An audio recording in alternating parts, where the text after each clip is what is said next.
সূরা ইয়াসিনের নাম শুনেছেন না আপনারা সবাই? মুখস্থ আছে না অনেকের? আমরা ছোটবেলা থেকে দেখতাম যে আমাদের দাদিরা, নানিরা, মায়েরা, খালারা ওনারা সূরা ইয়াসিন সকালবেলা পড়তেন, তাদের মুখস্থ ছিল সূরা ইয়াসিন। তো সূরা ইয়াসিন দুইটা পারায় একসাথে করে অবস্থিত, 22 এবং 23 পারা। এটা মাক্কি সূরা, ধারাক্রম অনুসারে এটা কোরআনের 36 নম্বর সূরা। এই সূরাটির আয়াত সংখ্যা মোট 83। এই সূরা অনেক ফজিলত আছে, কিন্তু ফজিলতগুলো বেশিরভাগ দুর্বল সনদের। একটা শুধু হাসান পর্যায়ের হাদিস পাওয়া যায়, বাকি সব দুর্বল। তো দুর্বল হলেও সমস্যা নাই, ফজিলতের ক্ষেত্রে দুর্বল হাদিস গ্রহণ করা যায়। কি কি আছে? এক হাদিসে সুনানে তিরমিজির বর্ণনায় রাসূল সাল্লাল্লাহু আলাইহি ওয়াসাল্লাম বলেছেন, ইন্না লিকুল্লি শাইআন কলবান ওয়া কলবুল কুরআনি ইয়াসিন। সব জিনিসের হৃদয় আছে, আর কোরআনের হৃদয়ের নাম হচ্ছে সূরা ইয়াসিন। যে ব্যক্তি একবার সূরা ইয়াসিন পড়ে, সে 10 বার পুরো কোরআন পড়ার সওয়াব পেয়ে যাবে। এটা একটা ফাজিলত। আচ্ছা, আরেক ফাজিলতে আছে, রাসূল সাল্লাল্লাহু আলাইহি ওয়াসাল্লাম বলেছেন, ইকরাউ সূরাতা ইয়াসিন আলা মাউতাকুম। তোমাদের মুমূর্ষদের সামনে বসে সূরা ইয়াসিন পড়ো। মৃত্যু পথযাত্রী এখনই মারা যাবে, অসুস্থ হয়ে পড়ে আছে, তাদের যাতে কষ্ট কম হয়, লাঘব হয়, রাসূল সাল্লাল্লাহু আলাইহি ওয়াসাল্লাম বলেছেন সূরা ইয়াসিন তার সামনে বসে পড়ো। কেন? এটা আমি সামনে বলবো। এগুলো দাঈফ সনদের। হাসান পর্যায়ের একটা মাওকুফ হাদিস আছে, ইবনে আব্বাস রাদিয়াল্লাহু তাআলা আনহু বলতেন যে ব্যক্তি মান ক্বারা ইয়াসিন হিনা ইউসবিহু, সকালবেলা যদি কেউ সূরা ইয়াসিন পড়ে, তাহলে সারা দিনের সব কাজগুলো আল্লাহ তার জন্য সহজ করে দেয়। আবার রাতে যদি কেউ সূরা ইয়াসিন পড়ে, সারা রাতের সব কাজ তার জন্য আল্লাহ তাআলা সহজ করে দেয়। এবং ইবনু কাসির ওনার তাফসিরে মিন তাজরিবাতিহি, মানে তার এক্সপেরিয়েন্স থেকে, কোনো হাদিস দলিল না, ওনার অভিজ্ঞতা থেকে বলেছেন যে আমি যখনই কোনো বিপদে পড়েছি সূরা ইয়াসিন তেলাওয়াত করার পর আল্লাহ তাআলা ওই কাজটা আমার জন্য সহজ করে দিয়েছেন। তো এখন সূরা ইয়াসিন বেশি বেশি তেলাওয়াত করবেন তো নাকি? মাশাআল্লাহ, ঠিক আছে। মাক্কি সূরাগুলোর মূল প্রতিপাদ্য বিষয় হচ্ছে তাওহীদ, রিসালাত, আখিরাত। মাক্কি সূরাগুলো সাধারণত তাওহীদ, রিসালাত এবং আখিরাত নিয়ে কথা বলে। সূরা ইয়াসিনও তার ব্যতিক্রম নয়। এই সূরারও মূল কথা তাওহীদ, রিসালাত এবং আখিরাত। বিশেষ করে পুনরুত্থান, পুনরুজ্জীবন, the concept of resurrection, life after death, মৃত্যুর পরে যে আবার আমরা জাগবো ঘুম থেকে, আবার জীবন হবে, আবার বিচার হবে, এটা বিশ্বাস হয় আপনাদের? হ্যাঁ, মক্কার লোকদের বিশ্বাস হতো না। তারা অবাক হয়ে শুনতো রাসূল সাল্লাল্লাহু আলাইহি ওয়াসাল্লামের কাছ থেকে যে বলে কি, আমরা মরে যাব, পচে যাব, গলে যাব, জীর্ণ শীর্ণ হয়ে যাব, আমাদের হাড্ডি খুঁজে পাওয়া যাবে না, অস্তিত্ব পাওয়া যাবে না, আবার আমরা নাকি জীবিত হব, আবার নাকি উঠবো, আবার বিচার, আবার কি কি বলে মুহাম্মদ। তারা মিলাতেই পারতো না এটা। তো এই জন্য তাদের কাছে দ্য কনসেপ্ট অফ আখিরা, life after death, specially the concept of রেসারেকশনটাকে ক্লিয়ার করার জন্য আল্লাহ তাআলা এই সূরাটা নাযিল করেছেন। তাহলে এই সূরার সেন্ট্রাল থিম, মূল প্রতিপাদ্য বিষয় হচ্ছে পুনরুজ্জীবন বা পুনরুত্থান, মানে আবার যে আমরা পুনরায় উঠবো। বিশ্বাস হয় আপনাদের? হ্যাঁ, এটা কিন্তু মহাসত্য, বিশ্বাস রাখতে হবে আমাদের যে না, মরে গেলে সাময়িক দেখা যায় পচে যায়, কিন্তু আবার আমরা উঠবো। এবং এজন্যই মুমূর্ষু ব্যক্তির সামনে সূরা ইয়াসিন পড়তে বলা হয়েছে। আপনি যখন সূরা ইয়াসিন পড়বেন, তার সামনে কাইন্ড অফ আপনি তাকে বোঝাতে যাচ্ছেন যে আপনি প্রকৃতপক্ষে মারা যাচ্ছেন না, এটা আপনার জীবনের পূর্ণ সমাপ্তি নয়, বরং এটা এই নশ্বর দুনিয়া থেকে আপনার অস্তিত্বের সাময়িক একটা বিদায়। কেউ যে মারা যাচ্ছে, আমার দাদা, আমার বাবা মারা যাচ্ছে, আমরা বিদায় দিচ্ছি, আজীবন হারাই ফেললাম নাকি তারে আমরা? কি সে কি আজীবনের জন্য মিসিং? এটা সাময়িক একটা বিদায়, একটা শর্ট ব্রেক। ওনার অস্তিত্বের এই নশ্বর দুনিয়া থেকে ওনার অস্তিত্বের সাময়িক একটা বিদায়, কিন্তু পরবর্তী দুনিয়ায় তিনি কিন্তু আবার অনন্ত জীবন লাভ করবেন। তার মানে শারীরিক একটা মৃত্যু হচ্ছে, তার রুহের কোনো মৃত্যু নেই, হয় ইল্লিনে নয় সিজ্জিনে। ঠিক কিনা বলেন? আমাদের রুহগুলো কিন্তু মরে না, এটা আল্লাহর অর্ডারে ঢুকেছে, আল্লাহর অর্ডারে বের হয়, হয় ইল্লিনে নয় সিজ্জিনে। বিশ্বাসীদের রুহগুলো ইল্লিনে থাকে, আমাদের রুহগুলো যেন সেখানে থাকে, আমরা আল্লাহর কাছে কামনা করি, আমরা পড়ি আমিন। এজন্যই মৃত ব্যক্তিদেরকে আশাব্যঞ্জক করার জন্য এই সূরার মধ্যে যে কথাগুলো বোঝানো হচ্ছে যে আবার আপনি উঠবেন, আবার জীবিত হবেন, আবার আমরা মিলিত হব, বিচারের মুখোমুখি হব, আবার আমরা জান্নাতে একত্রিত হব, আমাদের গেট টুগেদার হবে, আমাদের রিট্রিট হবে। মানে মৃত্যুর মধ্যে আমরা আনন্দ খুঁজে বেড়াই নাকি? হ্যাঁ, মৃত্যু নিয়ে অনেকের কথা ভয়, কিন্তু আমরা তো মৃত্যুই একমাত্র ওয়ে যার মধ্য দিয়ে আমরা আমাদের রবের সাথে সাক্ষাতের গেট ওয়ে। এটা আল্লাহর সাথে সাক্ষাতের প্রথম ধাপ হচ্ছে আপনাকে দুনিয়া ছাড়তে হবে, এছাড়া কি আল্লাহর সাক্ষাৎ পাওয়া যাবে? যাবে না। এজন্য মৃত ব্যক্তির সামনে আল্লাহর হাবিব সাল্লাল্লাহু আলাইহি ওয়াসাল্লাম রাহমাতুল লিল আলামিন মুহাম্মদ রাসূলুল্লাহ সাল্লাল্লাহু আলাইহি ওয়াসাল্লাম তিনি সূরা ইয়াসিন তেলাওয়াত করতে বলেছেন। তাহলে সেন্ট্রাল থিম ক্লিয়ার সবার কাছে না? এবার আসেন কিছু প্রাইম লেসন, কোর লেসন সূরা ইয়াসিন থেকে আমি সম্ভবত গত বছর আমার ভেরিফাইড ফেসবুক পেজ থেকে আমি 4টা লাইভ সিরিজ করেছি 4 ঘন্টার সূরা ইয়াসিনের উপর। আপনারা শুনবেন এগুলো, খুবই ওয়েল ডকুমেন্টেড ম্যানারে একাডেমিক ওয়েতে আলোচনা করেছি। যাদের সময় আছে শুনবেন এই লাইভগুলো। তো আমি এখন শুধু সার নির্দেশটা প্রাইম লেসন বা কোর লেসনগুলো নিয়ে আসি। 1 নম্বর লেসন হচ্ছে আল্লাহ তাআলা বলেছেন যে কোরআনের আয়াতগুলো একটার সাথে আরেকটা well connected, completely well net, এটা ওয়েল প্রোটেক্টেড। ওয়ান ডাজন্ট বলে differ the other or contradict the other. কোনো আয়াত আরেক আয়াতের বিপরীতে যায় না, একটা আরেকটার সম্পূরক, পরিপূরক, ওয়েল নেট, ওয়েল কানেক্টেড। এটাই প্রমাণ করে যে এটা কার কাছ থেকে নাজিল হয়েছে? আল্লাহ সুবহানাহু ওয়া তাআলার কাছ থেকে নাজিল হয়েছে। আল্লাহ তাআলা এটাই বলেছেন ইয়াসিন, তারপরে ওয়াল কুরআনিল হাকিম। হাকিম বিমানা মুহকাম, মানে কোরআনের আয়াতগুলো পোক্ত। এটা হচ্ছে completely well net, perfectly connected, একটা আরেকটার সাথে কানেক্টেড। এক আয়াত ইফাসসিরু বা'দুহু বা'দান, এক আয়াত আরেক আয়াতকে ব্যাখ্যা করে। অনেক কথা কোরআনের এক জায়গায় সংক্ষেপে বলা হয়েছে, আরেক জায়গায় বিস্তারিত, এক জায়গায় ছোট করে আরেক জায়গায় বড় করে। কোন আয়াত আরেক আয়াতের সাথে কন্ট্রাডিক্ট করে না। আল্লাহ তাআলা বলছেন আফালা ইয়াতাদাব্বারুনাল কুরআন ওয়ালাউ কানা মিন ইনদি গায়রিল্লাহি লাওয়াজাদু ফীহি ইখতিলাফান কাসীরা। তারা কি কোরআন নিয়ে গবেষণা করবে না? এই কোরআন যদি আল্লাহ ছাড়া অন্য কারো কাছ থেকে নাজিল হতো তাহলে তারা কোরআনের মধ্যে অনেক বিরোধ দেখতে পেত, পরস্পর বিরোধ, অনেক বিরোধ দেখতে পেত। কিন্তু কোরআনের ভেতরে এই পুরো 30 পারায় কোথাও কি এক আয়াতের সাথে আরেক আয়াতের কন্ট্রাডিকশন আছে? কোনো বিরোধ আছে বলেন? না, এটা ওয়েল নেট, ওয়েল কানেক্টেড। অন্য আয়াতে আল্লাহ বলছেন লা ইয়াতিহিল বাতিলু মিন বাইনি ইয়াদাইহি ওয়ালা মিন খালফি। সামনে থেকে পেছন থেকে কোরআনে কোনো বাতিল অনুপ্রবেশ করতে পারে না, কারণ তানজিলু মিন হাকিমিন হামিদ, এটা প্রজ্ঞাময় প্রশংসিত আল্লাহর পক্ষ থেকে এটা প্রোটেক্টেড একটা কিতাব নাজিল হয়েছে। ফলে এটা কিয়ামত পর্যন্ত প্রোটেক্টেড থাকবে। এক আয়াত আরেক আয়াতের ব্যাখ্যা করে দেয়, এটা হচ্ছে একটা ব্যাখ্যা। আবার আল কোরআনিল হাকিম মানে হচ্ছে বিজ্ঞানময় কোরআন। কোরআনের মধ্যে অনেক বিজ্ঞানের কথাও আছে। শুধু বিজ্ঞান নিয়ে কি আছে, প্রায় 1.5 ঘন্টার লেকচার আছে আমার। Scientific indications of the holy Quran, cosmic symbols, natural phenomena, cosmology, embryology, morphology, blah blah blah, অনেক কিছু। কিভাবে এই পানি উপরে যায়, ওয়াটার সাইকেল, হাইড্রোলজিক্যাল সাইকেল, বৃষ্টি হয়, সূর্য কিভাবে ডুবে ওঠে, চাঁদ, তারপর মহাবিস্ফোরণ, বিগ ব্যাং থেকে শুরু করে মায়ের পেটে বাচ্চার ভ্রূণ কিভাবে ডেভেলপ করে, যত কসমিক সিম্বল আছে কোরআনে, এটা নিয়ে আমার 1.5 ঘন্টার একটা কোরআনের সায়েন্টিফিক ইন্ডিকেশনাল লেকচার আছে। তো সেদিকে আমি যাব না। তো আল কোরআনুল হাকিমের 2টা ব্যাখ্যা হয়। এক হচ্ছে মুহকাম, মানে কোরআনের আয়াতগুলো প্রোটেক্টেড, কানেক্টেড। আরেকটা হচ্ছে কোরআনের আয়াতগুলো বিজ্ঞানসম্মত, বিজ্ঞানের সাথেও কন্ট্রাডিকশন করে না। কিছু যদি অমিল থাকে, বিজ্ঞানের অপেক্ষা করা উচিত। বিজ্ঞান সামনে আরো শিখবে, আরো জানবে, আরো ডেভেলপ হবে, তখন বারবার বিজ্ঞানের মাথা কোরআনের দিকে নিচু হয়ে আসবে। ঠিক কিনা বলেন? যত দিন যায় সহজ হয় কোরআন বোঝা আমাদের জন্য। বিজ্ঞানের আবিষ্কারের কারণে কোরআন বোঝা সহজ হয় এবং মিলে যাচ্ছে সবকিছু। তাহলে এটা হচ্ছে 1 নম্বর লেসন সূরা ইয়াসিন থেকে, যে কোরআনের সব ভার্সেস গুলা আর পারফেক্টলি কানেক্টেড, ইন্টারকানেক্টেড। 1 নম্বর। 2 নম্বর হচ্ছে সূরা ইয়াসিনের 10 নম্বর আয়াতে আল্লাহ তাআলা বলেছেন ওয়াসাওয়াউন আলাইহিম আনযারতাহুম আম লাম তুনজিরহুম লা ইউমিনুন। হে নবী, আপনি তাদেরকে ওয়ার্নিং দেন আর না দেন, সমান সমান, কাজ হবে না। এর কারণ হচ্ছে জেনে বুঝে যদি কেউ সত্যকে প্রত্যাখ্যান করে, তার অন্তরে আল্লাহ মোহর মেরে দেন।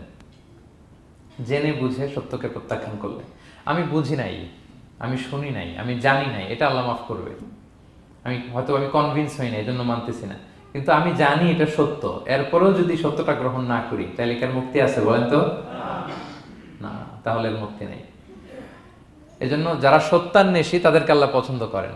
ভুল করে না এরকম কোনো মানুষ নাই পৃথিবীতে। সবাই আমরা ভুল করি, সবার ভুল হয়, এটাতে কোনো অসুবিধা নেই। কিন্তু জেনে আমি সত্যকে মানবো না, এটা আল্লাহ কখনো মেনে নেয় না। অন্য আয়াতে সূরা বাকারা আল্লাহ বলছেন খতামাল্লাহু আলা কুলুবিহিম ওয়া আলা সামঈহিম ওয়া আলা আবসারিহিম গিশাওয়া ওয়া লাহুম আযাবুন আযীম। যারা জেনে বুঝে সত্যকে মানে না, নেগলেক্ট করে, তাদের অন্তরে আল্লাহ সিল গালা মেরে দিয়েছেন, কর্ণকুহরে ছিপি ঢুকিয়ে দিয়েছেন, চোখের সামনে পর্দা, কিছু দেখে না। কারণ ওরা সত্যটা মানতে চায়, নিয়তি করে ফেলছে যে আমি মানবো না। কেউ যদি নিয়ত করে ফেলে যে আমি বুঝবো না, যত বুঝাক তারা বুঝানো যাবে। আমরা বাংলা একটা কথা বলি না যে ঘুমিয়ে থাকলে তাকে জাগানো সহজ, কিন্তু ঘুমের ভান ধরে আছে, ওরা তো ধাক্কা মারতেছি, টানতেছি, ওকে উঠবে ঘুম থেকে না। এটার উদাহরণ দেখেন আবু জাহেল আর ওমরে ফারুক রাদিয়াল্লাহু তাআলা, দুইজনই ইসলামের শত্রু ছিল, ইসলাম বিরোধী ছিল। কিন্তু ওমর ফারুক রাদিয়াল্লাহু তাআলা আনহু ছিলেন সত্যান্বেষী, সত্য শুনলেই মানতেন। কিন্তু আবু জাহেল ছিল তার বিপরীত, সে ছিল গোড়া, অহংকারী, ইগোইস্টিক সমস্যা ছিল তার। সে জানতো যে আল্লাহর হাবিব সাল্লাল্লাহু আলাইহি ওয়াসাল্লাম আল্লাহর পক্ষ থেকে নাজিল হওয়া আসা একজন রাসূল, কোরআন আল্লাহর পক্ষ থেকে নাজিল হওয়া একটা কিতাব, জানার পরেও সে মানে নাই, ফলে তার নসিবে হেদায়েত জোটে নাই। কিন্তু ওমর ফারুক রাদিয়াল্লাহু তাআলা আনহু কিছুদিন পরেই উনি শাহাদা পড়ে ফেলছেন এবং রাসূল সাল্লাল্লাহু আলাইহি ওয়াসাল্লাম দোয়া করেছিলেন যে আল্লাহ আল্লাহুম্মা আইজ্জাল ইসলাম বি আহাব্বি হাদাইনি রাজুলাইনি ইনদাক, আল্লাহ দুজন লোকের যাকে তোমার ভাল লাগে তাদের একজনকে ইসলামের ছায়াতলে এনে তুমি ইসলামটাকে শক্তিশালী করো। একজন হচ্ছে আবু জাহাল আর একজন হচ্ছে ওমর। আল্লাহ তাআলা কার জন্য দোয়াটা কবুল করেছেন বলেন তো? ওমর ফারুকের জন্য। কারণ ওনার হৃদয়টা সাদা ছিল, সাদা মনের মানুষ, কলবে সালিম, সত্য যেখানে ওইটাই উনি গ্রহণ করতেন, সত্যের সামনে দুর্বল ছিলেন। আর আবু জাহেল জেনে বুঝে সত্যকে প্রত্যাখ্যান করেছেন। সো 2 নাম্বার শিক্ষাটা আমরা যেটা পেলাম যে জেনে বুঝে সত্য প্রত্যাখ্যান করলে আল্লাহ তার জন্য হেদায়েত বরাদ্দ রাখেন না। এজন্য আমরা আমাদের বাকি জীবনটুকু আমরা এই মেন্টালিটি, মাইন্ডসেট যেন আমাদের থাকে যে সত্য দেখলেই আমরা মানবো, যেখানেই সত্য ওইটাই আমি গ্রহণ করবো। কি বলেন? এটা যদি আমার বিরুদ্ধে যায়, আমার দলের বিরুদ্ধে গেলে, বাবার বিরুদ্ধে গেলে মানতেই হবে আমাকে। সত্য যেখানে আছে ওখানেই আমাদেরকে ছুটে যেতে হবে। দুটো চলে গেল। 3 নাম্বার হচ্ছে আমরা পৃথিবীতে যা করি আমরা অনেক সময় মনে করি যে দরজা বন্ধ করে দিলে, সুইচটা অফ করে দিলে আর বুঝি কেউ দেখে না। তা আসলে আমরা আসমানি বিশেষ নজরদারির ভেতরে আছি, এটা আমরা ভুলে যাই যে সবার চোখ ফাঁকি দেয়া গেল, একজনের চোখ ফাঁকি দেয়া যায় না। তিনি কে বলেন তো? লা তুদরিকুল আবসার ওয়া হুয়া ইউদরিকুল আবসার ওয়া হুয়াল লাতীফুল খাবীর। কেউ তারা দেখে না কিন্তু তিনি সবাইকে দেখে। কোন চোখ তাকে দেখে না কিন্তু তিনি সব চোখগুলোকে দেখে। তাহলে 3 নম্বর লেসন হচ্ছে everything is recorded in well documented man. আমরা যা বলি, যা করি, যা লিখি সবকিছু রেকর্ড করা হচ্ছে। কিন্তু সেদিন আপনি দেখবেন, ভালো করলেও দেখবেন, খারাপ করলেও আপনি দেখবেন। তার মানে সবকিছু লিপিবদ্ধ হচ্ছে, সংরক্ষিত হচ্ছে। এটা আল্লাহ কোথায় বলেছেন? সূরা ইয়াসিনের 12 নম্বর আয়াত। আল্লাহ বলেন নাকতুবু মা কদ্দামু ওয়া আসারহুম, তারা যা আমল করেছে আমি লিখে রাখি। ওয়া আসারহুম, এবং যা তারা দুনিয়ার জন্য রেখে গিয়েছে তাও লিখে রাখি। মানে এনি অ্যাকশন দে লেফট বিহাইন্ড, এনি ইফেক্ট দে লেফট বিহাইন্ড। এটা সাদাকায়ে জারিয়া বা গুনায়ে জারিয়া। সাদাকায়ে জারিয়া হচ্ছে আপনি একটা ভালো কাজ করছেন, ধরেন যে দ্বীনি জ্ঞান শিক্ষা দিচ্ছেন। আমি সূরা ফাতিহা শিক্ষা দিলাম আপনাদেরকে, তো আপনারা এটা দিয়ে আজীবন নামাজ পড়তেছেন, আপনার সওয়াব তো আপনি পাবেনই, কিন্তু ওই যে আমি শিক্ষা দিলাম একটা পার্সেন্টেজ সওয়াব আজীবন আমার আমল নামে আসবে। শুধু তাই না, আপনি যে আবার আরেকজনকে সূরা ফাতিহা শিক্ষা দিবেন, সে তার পরবর্তী নেক্সট জেনারেশনকে সূরা ফাতিহা, এইভাবে কিয়ামত পর্যন্ত এই চেইন ধরে সূরা ফাতিহা যত লোক শিখবে তারা তাদের সওয়াব ঠিকই পাবে, কিন্তু তার একটা পার্সেন্টেজ সওয়াব আল্লাহ তাআলা আমার আমল নামায় দিয়ে দিবে। এটাকে বলে আসার। ওয়া নাকতুবু মা কদ্দামু, নিজে যে আমল করলাম আল্লাহ বলে এটাও লিখে রাখছি। ওয়া আসারহুম, any effect you left behind in this দুনিয়া, যেটা আপনি রেখে গেছেন এটাও আল্লাহ লিখে রাখবে। এবং অকুল্লা শাইইন আহসাইনাহু ফি ইমামিন মুবিন, আল্লাহ বলেন সবকিছু একটা নথির ভেতরে নথিবদ্ধ করে। নথি চিনেন তো না? ডায়েরি। তারপর আমাদের বাংলাদেশে তো যে আগে হাল খাতা করতো না, টালি খাতা বিশাল বড় বড়, এখন আছে কিনা, বিশেষ করে মুদির দোকানে দেখা যায় বড় মোটা মোটা ধপাস করে সে টেবিলের উপর ফেলে, তারপর আপনার নাম দেখে বের করে আপনার কত বাকি, কত দিতে হবে। এই যে টালি খাতা, হ্যাঁ, এই নথি করে রাখছে আল্লাহ তাআলা আমাদের সবকিছু যা করলাম, যেটার ইফেক্ট দুনিয়াতে আমি রেখে গেলাম। এবং অন্য আয়াতে আল্লাহ তাআলা বলছেন মা ইয়ালফিযু মিন কাওলিন ইল্লা লাদাইহি রাকীবুন আতীদ, আমি মুখ দিয়ে যা উচ্চারণ করি সব আল্লাহ তাআলা একজন পর্যবেক্ষক ফেরেশতার মাধ্যমে তুলে রাখেন, সব আপনি দেখতে পাবেন। শুধু তাই না, এখানে একটা স্পেশাল লকেট রেখেছেন আল্লাহ। আল্লাহ বলেন ওয়াকুল্লা ইনসানিন আলজামনাহু তায়রাহু ফি উনুকিহি ওয়া নুখরিজু লাহু ইয়াওমাল কিয়ামাতি কিতাবান ইয়ালকাহু মানশুরা। প্রত্যেকের গ্রীবালগ্নে আমি একটা স্পেশাল সিম কার্ডের মতো রেখেছি, যা বলো এখানে রেকর্ড হয়ে আছে, কিয়ামতের দিন আমি সব বের করে দিব। তাহলে পালানোর জায়গা আছে? That means we are under surveillance, হ্যাঁ, 24/7 আল্লাহ তাআলা মনিটর করছেন। এবং এই বিশেষ আসমানি নজরদারি থেকে আমরা কেউই মুক্ত না। তাহলে লাইট বন্ধ করে দিলেন, দরজা আটকায় দিলেন, কেউ দেখে না, না? কেউ যেটা দেখে না সেটা দেখেন কে? আচ্ছা, 3টা জেনে গেলেন। 4 নম্বরে হচ্ছে পৃথিবীতে সব নবীরা এক মিশন এবং ভিশন নিয়ে এসেছে। সব নবীরা লা ইলাহার দাওয়াত দিয়েছে, তাই না? এক আল্লাহর দাওয়াত দিতে। আচ্ছা, কখনো কি এমন হয়েছে কোন নবী এসে বলছে যে আল্লাহ একজন, আবার আরেক নবী এসে বলছে না আল্লাহ দুই তিনজনও হইতে পারে? হ্যাঁ, বলছে? কোন নবী এসে বলেছে মৃত্যুর পর এক জীবন আছে, হিসেব দিতে হবে, পাই টু পাই হিসেব হবে? আরেকজন বলছে না, এরকম নাও থাকতে পারে। এরকম এক নবী এক কথা, আরেক নবী আরেক কথা হয়েছে? এগুলো নবীদের মধ্যে, কবিদের মধ্যে হয়। এক কবি এক কথা বলে, আরেক কবি, এক দার্শনিক এক কথা বলে, আরেক দার্শনিক আরেক কথা, এক রাজনীতিবিদ এক কথা, আরেক রাজনীতিবিদ আরেক। এদের মধ্যে ধাক্কাধাক্কি হয়, কিন্তু নবীদের মধ্যে কথার মধ্যে এগুলো আছে? কারণ তারা মন গড়া কথা বলে না। ওমা ইয়ানতিকু আনিল হাওয়া ইন হুয়া ইল্লা ওয়াহয়ু ইউহা। তাদের কথা আসে একটা হেডকোয়ার্টার থেকে। হেডকোয়ার্টারটা কার?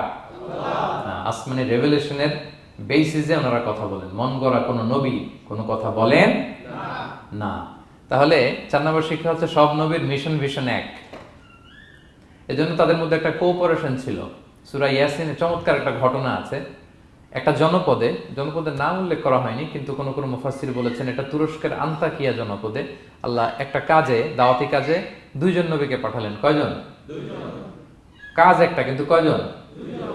এরকম সাধারণত অন্য নবীদের ক্ষেত্রে হয় না, কোরআনে পাওয়া যায় না যে এক কাজে এক জায়গায় 2 নবী, এরকম হয় না। এক্সেপ্ট মুসা আলাইহিস সালাম, ওনার কথা বলার জড়তা ছিল, তো উনি আল্লাহকে বলেছেন আল্লাহ আমাকে যেই তাওরাত দিয়ে পাঠালেন আমি তো কথা ক্লিয়ারলি বলতে পারি না, জড়তা, মামলিং হয় আমার মুখে। তো আমার ভাই আখি হারুন আফসাহু মিন্নি লিসান, ও আবার খুব ফ্লুয়েন্ট ছিল। আমি নেতৃত্ব দিব, কিন্তু হারুন ভোকাল দিবে, আপনি তাকে নবী বানায় দেন। মুসা আলাইহিস সালামের দোয়ার বদলতে আল্লাহ হারুন আলাইহিস সালামকে নবী বানাই দিয়েছিলেন। 2 ভাই মিলে ফেরাউনের কাছে দাওয়াতি কাজ করেছে। কিন্তু এছাড়া আর এরকম দেখা যায় না যে এক এলাকায় এক কাজে 2 জন নবী, না। এইখানে দেখা গিয়েছে আন্তাকিয়া জনপদে আল্লাহ এক মিশনে কয়জন নবী পাঠিয়েছেন? 2 জন।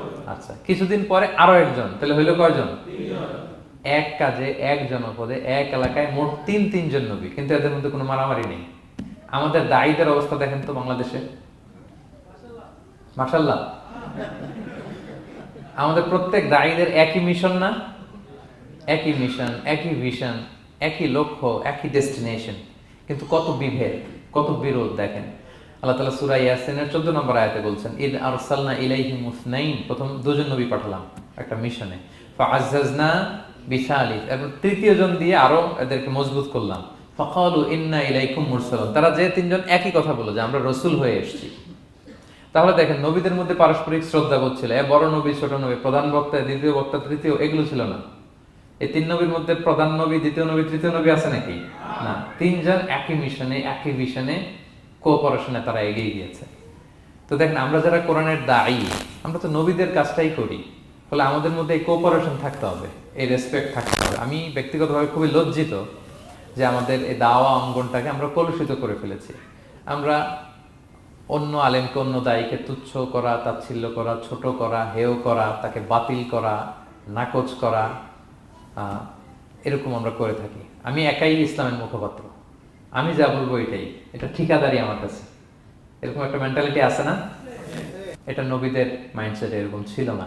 ওনারা কোঅপারেশনে, কোলাবোরেশনে কাজ করতেন, পার্টনারশিপে, একে অপরের প্রতি রেসপেক্ট ছিল। কোন নবী আরেক নবীর বিসৎকার করে নাই, কিন্তু আমরা এক দায়ী আরেক দায়ীকে কাফের বলতেও তো আমরা দ্বিধাবোধ করি না, কি বলেন? আল্লাহ তাআলা আমাদের বোঝার তৌফিক দান করুন। 5 নাম্বার, নবীদের কাজ হচ্ছে আল বালাগুল মুবিন, ক্লিয়ার কমিউনিকেশন, শুধু পৌঁছে দেয়া, বাণীবাহকের কাজ করা। আল্লাহ তাআলা বলছেন ওমা আলাইনা ইল্লাল বালাগুল মুবিন। ওই 3 জন নবী যখন বুঝালেন, তারা এলাকাবাসী মানে না, রিজেক্ট করলো, কিন্তু তারা বললো যে আমাদের কাজ হচ্ছে পৌঁছে দেওয়া, মানবা কি মানবো না এটা তোমাদের কাজ। আমাদের কাজ কি? আল বালাগুল মুবিন, কোরআনিক টার্মিনোলজি, মানে হচ্ছে ক্লিয়ার কমিউনিকেশন, আমাদের কাজ পৌঁছে দেওয়া, এর বেশি কিছু না।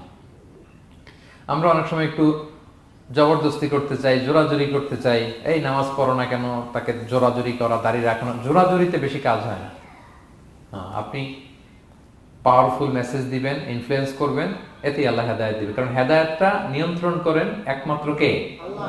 এখানে আর কারো হাত নাই, এমনকি নবীরও না। কোন নবীও চাইলে কাউকে হেদায়েত দিতে পারে না।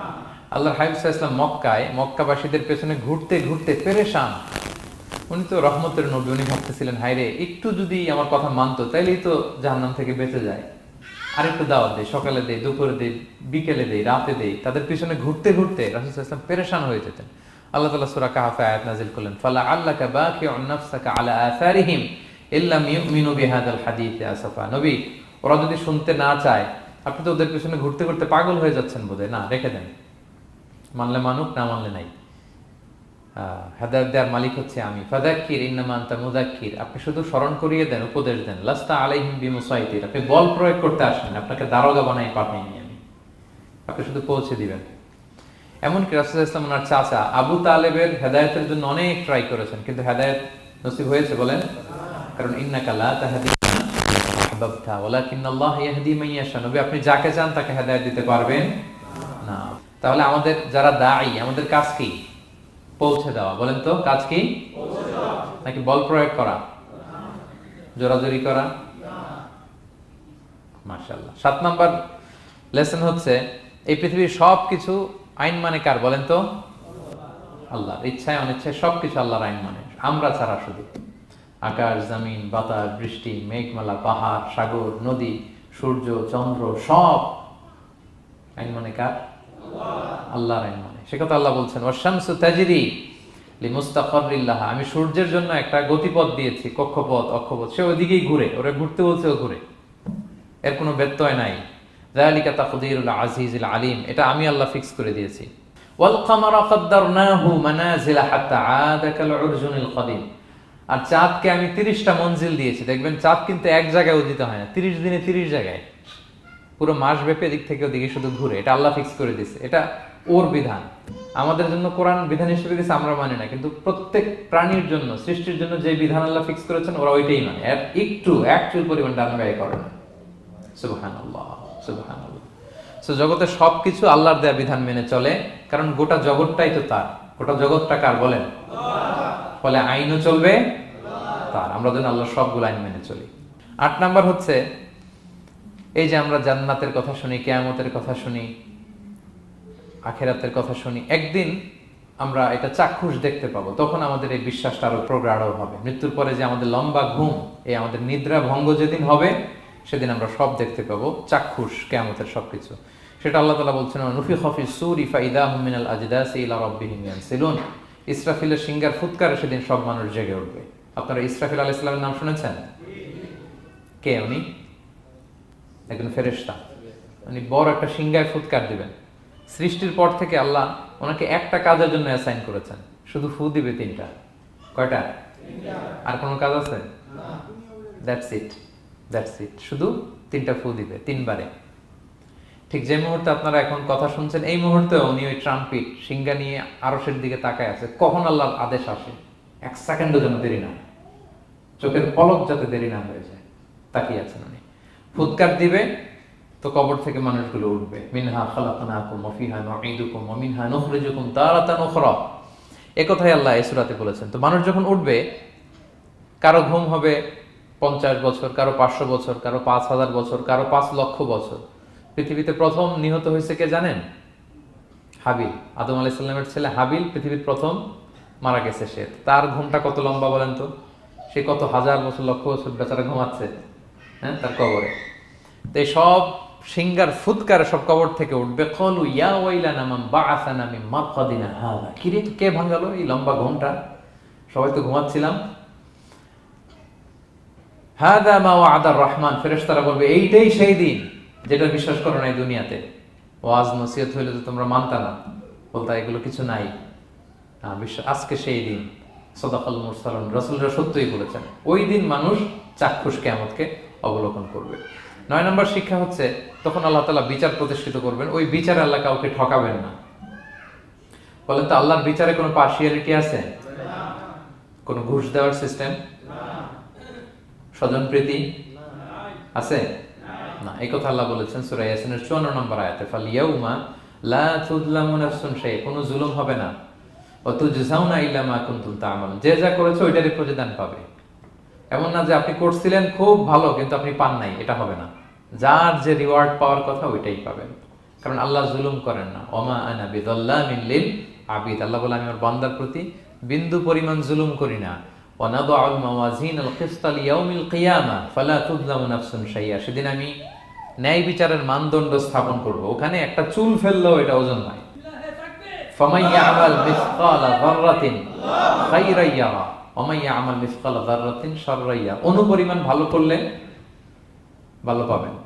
এই যে সে লিল্লাহি তাকবীর বলছে, সওয়াব হইছে না? সে ওই দিন আমলনামায় দেখবে, কি রে অমুক এক মাহফিলের মধ্যে আমি লিল্লাহি তাকবীর বলছিলাম, এইটার এতগুলা সওয়াব। তারপরে এই যে আপনারা আল্লাহু আকবার বলছেন, এতে সওয়াব হইছে না? এরকম ছোট্ট ছোট্ট প্রতি মুহূর্তে একজন রাস্তা চেনে না, রাস্তা দেখাই দিলেন, একজন একটা ভালো উপদেশ দিলেন।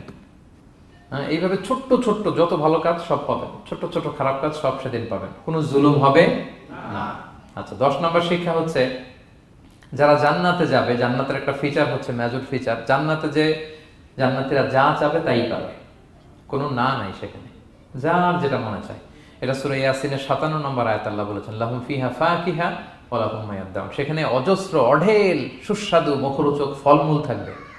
দুনিয়াতে এক ফলে এক মজা, আনারসের মজা তরমুজে নাই, তরমুজের মজা আমে নাই, আমের মজা বাঙ্গিতে নাই, বাঙ্গির মজা কাঁঠালে নাই, কাঁঠালের মজা ডুরিয়ানে নাই। যেইটা খাবেন ওইটা স্বাদ। জান্নাতে এক ফলের ভেতরে 1000 রকমের স্বাদ আল্লাহ ঢুকাই দিবে। আচ্ছা, দুনিয়াতে যে কমলা খান, কমলার ছোলা খান, হ্যাঁ, ডাব যে খান, ডাবের ছোলাটা খান, শুধু পানি। ওইখানে ডাবের চেয়ে আর ডাবের ছোলা মজা লাগবে। কমলার চেয়ে কমলার ছোলা হবে আরো সুস্বাদু। মানে ওইটার ফিচারের সাথে দুনিয়ার ফিচারের কোনো তুলনাই হয় না, নো কম্পারিজন। যা চাবে তাই পাবে। ইয়াসিনের 11 নম্বর শিক্ষা হচ্ছে সেদিন নিজের হাত পা নিজের বিরুদ্ধে সাক্ষী দিবে যারা জাহান্নামে যাবে। কারণ জাহান্নামীরা বলবে না আল্লাহ করি নাই, তোমার ফেরেশতারা ভুলে লিখছে, আল্লাহ আরেকজনের আমলনামা আমার দিয়ে দিছে, এই অনেক ধরনের অজুহাত। তখন আল্লাহ তাআলা তার মুখটাকে সিলগালা করে দিবেন। ফালইয়াউমা নাখতিমু আলা আফওয়াহিহিম ওয়া তুকাল্লিমুনা আইদিহিম ওয়া তাশহাদু আরজুলুহুম বিমা কানু ইয়াকসিবুন। আল্লাহ বলে তোমার মুখ আমি সিলগালা করে দিলাম, হাত কথা বলবে, তখন পা সাক্ষী দিবে কোথায় যে পাপটা করছেন। আপনি অবাক হন, কি রে এই হাতে তো কত আংটি পরলাম, এরপর কত লোশন মাখলাম, হ্যাঁ, কত সুন্দর বডি ওয়াশ দিয়ে হাতটাকে ক্লিন রাখলাম, তারপর হাতের মধ্যে গ্লাভস পরলাম, হাত পা কত যত্ন আমি নিলাম। এই হাত পা আমার বিরুদ্ধে কথা বলে, রাগে মানুষ বলবে ওয়াকালু লিজুলুদিহিম লিমা শাহিদতুম আলাইনা, কি রে আমার বিরুদ্ধে কথা বলিস কেন? তখন হাত পা বলবে ক্বালু আনতাকানাল্লাহ আল্লাযী আনতাকা কুল্লা শাই। ওই আল্লাহ আজকে আমাকে কথা বলার সুযোগ দিয়েছে, যে আল্লাহ চাইলে যে কাউকে, যে কোনো সৃষ্টিকে কথা বলার সুযোগ দিয়ে থাকে। পাথরকে আল্লাহ জবান দিতে পারে, দিয়েছেন। রাসূল সাল্লাল্লাহু আলাইহি ওয়াসাল্লাম মক্কার শিয়াবের মধ্য দিয়ে যখন হাঁটতেন, অনেক পাথর রাসূল সাল্লাল্লাহু আলাইহি ওয়াসাল্লামকে সালাম দিয়ে বলেছেন, আসসালামু আলাইকা ইয়া নবী আল্লাহ, হে আল্লাহর নবী আপনাকে সালাম। কে দিয়েছে সালাম? পাথর। মরা খেজুর গাছ কেঁদে উঠেছে নবীর জন্য, তার মানে এগুলোর ভিতরে প্রাণের সঞ্চার করেছেন কে? আল্লাহ। সেদিন হাতের ভেতরে আল্লাহ তাআলা কথার শক্তি দিবেন। আপনার হাত আপনার বিরুদ্ধে, পা বিরুদ্ধে, আপনার বডি আপনার বিরুদ্ধে সাক্ষী দিবে। সো খবরদার, অতটুকু পাপ করি যতটুকু পাপের শাস্তি বহনের ক্ষমতা আমার আছে, একটু হিসাব মিলিয়ে নিই আমরা। 12 নম্বর লেসন হচ্ছে যে আমরা শক্তিশালী হই, ছোট থেকে বড় হই, এরপরে আবার দুর্বল হয়ে যায়। আল্লাহ বলেন ওয়ামান নুআম্মিরহু নুনাক্কিসু ফিল খালকি আফালা ইয়াকিলুন। আমি যখন কারো বয়স বাড়িয়ে দেই তাকে আবার দুর্বল করে দেই। এটাই জীবন চক্র। দেখেন, শৈশব দিয়ে শুরু, তারপর কৈশোর, তারুণ্য, যৌবন। যৌবনের কথা চিন্তা করে তো বেশিরভাগ যুবক কি শক্তি গায় না, যা খায় ওইটাই হজম হয়ে যায়। ওভারটাইম করতে পারি, লাগাতার কাজ করতে পারি, মানে অনেক ক্যাপাসিটি। কিন্তু সেই আপনি যখন 60, 70, 80-তে যাবেন আর পারা যায় না, তখন একটা লাঠি লাগে। কি লাগে? আরো বাড়লে 90 যখন হয়ে যায়, 100, তখন ওই যে ছোট বাচ্চারা ওরা যা বলতেছে এরকম, ওরা যেরকম বোঝে না ওইরকম বোঝে না। বাচ্চাদেরকে এদিকে খাবার দিলে দেখবেন যে এদিক দিয়ে পড়তেছে, মুছে দিত। ওই মুরব্বীরও এরকম, বাচ্চাদের প্যাম্পাস পরানো লাগে, যেখানে রাখে পেশাব পায়খানা, মুরব্বীরাও এরকম 90, 80 এদেরও পরানো লাগে, এদেরও আর কন্ট্রোলটা থাকে না। তাহলে দেখেন, this is our life cycle. এভাবেই তারুণ্য, যৌবন, প্রৌঢ়ত্ব, এরপর আবার বার্ধক্য। আল্লাহ বলে এরপরও তোমরা বুঝবে না। এটা আল্লাহ বুঝাতে চাইলেন যে আল্লাহ এক দেহে এত রূপ আনতে পারে, সে আল্লাহকে আবার তোমাদেরকে জীবিত করতে সক্ষম না? কারণ এই সূরার মূল কথা হচ্ছে পুনরুজ্জীবন, রেসারেকশন। আল্লাহ বারবার ঘুরিয়ে ফিরিয়ে নানা আয়াত দিয়ে বুঝাতে চাচ্ছেন যে আমি তোমাদেরকে আবার পুনরায় জীবিত করতে পারি। তো যে আল্লাহ এত কিছু করতে পারে, সে আবার আমাদেরকে জীবিত করতে পারে না? বলেন। আচ্ছা, 13 নম্বর শিক্ষা হচ্ছে অতীত ভুলে যাওয়া। এটা আমাদের জীবনের জন্য অনেক বড় বোকামি। আমরা ভুলে যাই, অনেক সময় আমরা কি ছিলাম, কোথায় ছিলাম ভুলে যাই। আল্লাহ বলেন আওয়ালাম ইয়ারাল ইনসানু আন্না খালাকনাহু মিন নুতফা ফাইদা হুয়া খাসীমুম মুবিন। মানুষ কি দেখে না যে ওদেরকে আমি কোত্থেকে সৃষ্টি করছি? দেখেন, আমাদের এত বড় বাড়ি গাড়ি, আমাদের এত নাম যশ খ্যাতি, আমরা আদিতে কি ছিলাম? সামান্য এক ফোঁটা বীর্য। বাবার পিঠ থেকে মায়ের গর্ভে ছোট্ট একটা পানি থেকে আমাকে সৃষ্টি করেছেন কে? আল্লাহ। এই সৃষ্টির আগে তো কিছুই ছিলাম না। আপনার বয়স এখন 50, আচ্ছা 500 বছর আগে আপনি কই ছিলেন বলেন? আপনার দাপটে তো আজকে থাকা যায় না এই পৃথিবীতে, সব নাকি আপনার, এরকম বলে না? সব আমার, আমার পাওয়ার, আমার ক্ষমতা। আজ থেকে জাস্ট 500 বছর আগে আপনি কই ছিলেন? আপনার কোনো নাম ছিল? আপনার কোনো গ্রাম ছিল? কোনো অ্যাড্রেস ছিল? কোনো খ্যাতি ছিল? দাপট ছিল? লোক লস্কর কিছু ছিল? ক্ষমতা আসলো কোত্থেকে আপনার? আল্লাহ বলে হাল আতা আলাল ইনসানি হিনুম মিনাদ দাহরি লাম ইয়াকুন শাইআম মাযকুরা। মানুষকে দেখে না যে একটা সময়ও কিছুই ছিল না? কিছুই তো ছিল না, তুমি অস্তিত্বহীনতা থেকে তোমার অস্তিত্ব আল্লাহ দিলেন দয়া করে, ছোট্ট ছোট্ট করে মায়ের পেটে এতটুকু থেকে। আপনি ওই বিজ্ঞান প্রযুক্তি জাদুঘরে গিয়েছিলাম আমি আগারগাঁওতে, ওখানে মায়ের পেটে যেগুলো বাচ্চাগুলো ডেভেলপ করে নাই তারা রেখে দিয়েছে পানির মধ্যে 1 সপ্তাহ 2 সপ্তাহ 1 মাস 2 মাস 3 মাস এরকম বাচ্চাগুলো ছোট, ওই ব্যাঙ্গাচির মতো ছিলাম আমরা। বর্ষাকালে ব্যাঙের পোনা দেখছেন?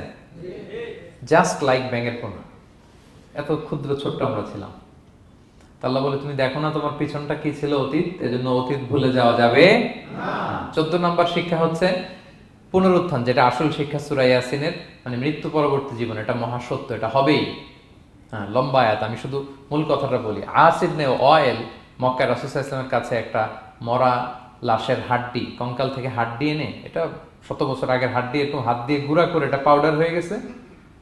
রাসূল সাল্লাল্লাহু আলাইহি ওয়াসাল্লামের কাছে এসে ভেবে একটা ফু মারলো, ফু দেওয়ার সাথে সাথে এটা বাতাসে মিলে গেছে। তো বলতেছে মুহাম্মদ, এই যে কঙ্কালের এই পাউডারটা তুমি বলতেছো এইটারে আল্লাহ জীবিত করবে, এটারে রিকনস্ট্রাক্ট করবে, কি বলো তুমি? What are you talking about?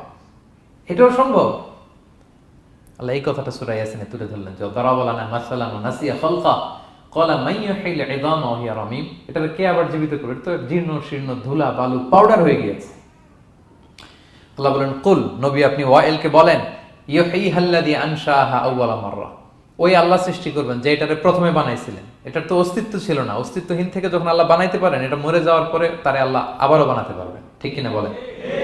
আচ্ছা বলেন, কোন জিনিস প্রথমে বানানো সহজ না দ্বিতীয়বার বানানো সহজ? দ্বিতীয়বার, তাই না?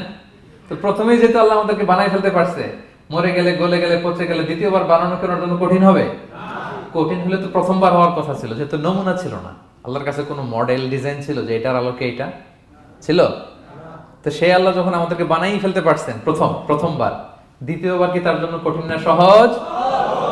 তখন বিষ্ণু ইসলাম বললেন যে এই পাউডার, তুমি যে কঙ্কালের হাড্ডি ফু দিয়ে বললা, এটাকে আল্লাহ জীবিত করবেন, অনুরূপভাবে তোমাকেও জীবিত করবেন এবং তোমাকে জাহান্নামে নিক্ষেপ করবেন। আল্লাহ জাহান্নাম থেকে আমাদেরকে হেফাজত করুন। সহিহ মুসলিমের হাদিস আল্লাহর হাবিব সাল্লাল্লাহু আলাইহি ওয়াসাল্লাম বলেন, ইন্না ফিল ইনসানি আযমান, মানুষের দেহে একটা হাড্ডি কণিকা আছে, লা তাকুলুল আরদু আবাদা, এই হাড্ডি কণিকা জমিন কখনো খেতে পারে না। মানে আমাদেরকে কবর দিয়ে দিলে তো মাটি পুরো লাশটা খেয়ে ফেলে, 50-100 বছর পরে আর কিছুই থাকে না, আসলে আমাদের হাড় গোড়ও থাকে না, ওইটাও পাউডার হয়ে যায়, পোকামাকড় খেয়ে ভ্যানিশ। কিন্তু একটা জিনিস ছাড়া, আমাদের এই যে শির দ্বারা ব্যাকবোন, আমাদের স্পাইনাল কর্ডের একেবারে নিচে ট্রায়াঙ্গেল ছোট্ট একটা হাড্ডি কণিকা আছে, ত্রিভুজ আকৃতির, এটাকে ডাক্তারি ভাষায় বলে কক্সিক্স টেইল বোন, পুচ্ছাস্তি বলে। এই ছোট্ট কণা, এইটা নষ্ট হয় না। আল্লাহ বলে এইটাকে বেইস ধরে আমি কিয়ামতের দিন তোমাদের সবাইকে আবার জীবিত করব। হিন্দুরা যে শ্মশানে লাশ পোড়ায়, সব পুড়ে যায়, কক্সিক্স পুড়ে নাই, ছোট্ট কক্সিক্স কোথা হয় জানেন? গরুর লেজটা যেখান থেকে শুরু হয় ওই জায়গায়, মানে আমাদের শিরদাঁড়ার একেবারে নিচের দিকে ছোট্ট একটা ট্রায়াঙ্গেল হাড্ডি কণিকা আছে, খুবই ছোট ট্রায়াঙ্গেল বোন পার্টিকেল, এটা থেকে আল্লাহ সৃষ্টি করবে। এটা বিমানের ব্ল্যাক বক্সের মতো, বিমান জ্বলে পুড়ে যায়, সাগরের নিচে গেলেও ব্ল্যাক বক্স কিছু হয় না, জানেন? যে MH কত 370, ওই যে ডুবলো, যে ভারত মহাসাগরের নিচ থেকে 3 দিন সিগন্যাল দিচ্ছিল ব্ল্যাক বক্স, এরপর এটার ব্যাটারিও নাই, আর দিতেও পারে নাই, দেখেন সব ধ্বংস হয়ে যায়। ব্ল্যাক বক্স থেকে বিমানের সর্বশেষ কি হয়েছিল ইনফরমেশন গুলো পাওয়া যায়, ওইটা নষ্ট হয় না সাধারণত বিমানের। এই আল্লাহ তাআলা এই ব্ল্যাক বক্স দিয়ে দিয়েছেন আমাদের পেছনে, আজবুল জানাব, এখান থেকে আল্লাহ তাআলা সেদিন আমাদেরকে রিকনস্ট্রাক্ট করবেন। তাহলে পুনরুত্থান, আবার যে আমরা জীবিত হবে, এটা বিশ্বাস হয় আপনাদের? হয়। এটা করতে আল্লাহ কিছুই লাগে না, শুধু কোন বললেই হয়ে যায়। কি বললে? এই কুন কথা দিয়ে আল্লাহ তাআলা শেষ করেছেন সূরা ইয়াসিন। আল্লাহ বলেন যে আল্লাহর যে অসীম ক্ষমতা, এটা শুধু কুন বললেই হয়। ইন্নামা আমরুহু ইযা আরাদা শাইআন আইয়াকুলা লাহু কুন ফায়াকুন। কুন হও, ফায়াকুন হয়ে যায়। বি ইট ওয়াজ, হও বলতে হয়ে যায়। তাই বলে কি আল্লাহ হও বলাটাও জরুরি না, তিনি হও বলারও মুখাপেক্ষী না। দুনিয়াতে আমাদের বোঝানোর জন্য তিনি বলছেন যে আমি কুন বললেই হয়ে যায়, ওনার কুনও বলা লাগে না, চিন্তা করা মাত্রই হয়ে যায়। ফাআলুল লিমা ইউরিদ, তিনি যা ইচ্ছা তাই করতে পারেন। সো সেই আল্লাহকে যেন আমরা ডাকি, তার কাছে যেন আমরা ফরিয়াদ করি, আমাদের মনের আকুতি, চাহিদা, প্রার্থনা তার কাছে যেন আমরা নিবেদন করে পেশ করি। আল্লাহ তাআলা আমাদের সবাইকে কথাগুলো বোঝার ও আমল করার তৌফিক দান করুন। হাযা মা ইনদি ওয়াল ইলমু ইনদাল্লাহি আলাইহি তাওয়াক্কালতু ওয়া ইলাইহি উনীব। আসসালামু আলাইকুম ওয়া রাহমাতুল্লাহি ওয়া বারাকাতুহু।